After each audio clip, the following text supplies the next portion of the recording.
भारत को विकास और संधारणीयता के बीच संतुलन बनाने में कठिनाई होती है। जलवायु न्याय के लिए वैश्विक दृष्टिकोण में सामाजिक आर्थिक वास्तविकताओं का ध्यान जरूरी है। वैश्विक जलवायु रणनीति में भारत की अनूठी चुनौतियों को अनदेखा किया गया है। नवीकरणीय ऊर्जा पर जोर अन्य महत्वपूर्ण कारकों की अनदेखी करता है। भारत की जनसंख्या 1.4 अरब से अधिक है, जिससे ऊर्जा की मांग बढ़ती है। प्रति व्यक्ति CO2 उत्सर्जन 2.8 टन है, जो यूरोपीय संघ और अमेरिका से कम है। सौर और पवन ऊर्जा की उत्पादन प्रक्रियाएं ऊर्जा गहन हैं और पर्यावरणीय प्रभाव डालती हैं।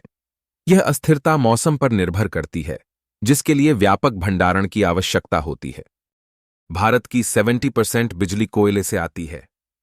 औद्योगिक प्रक्रियाओं और परिवहन में कोयले की भारी निर्भरता के कारण स्वच्छ ऊर्जा में संक्रमण चुनौतीपूर्ण है।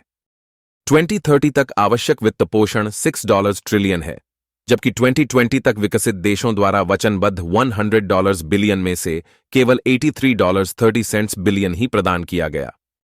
विकसित देशों में शीर्ष 10% उत्सर्जक प्रतिवर्ष औसतन 22 टन CO2 उत्सर्जित करते हैं, जबकि निचले 10% उत्सर्जक उनसे 200 गुना कम उत्सर्जन करते हैं।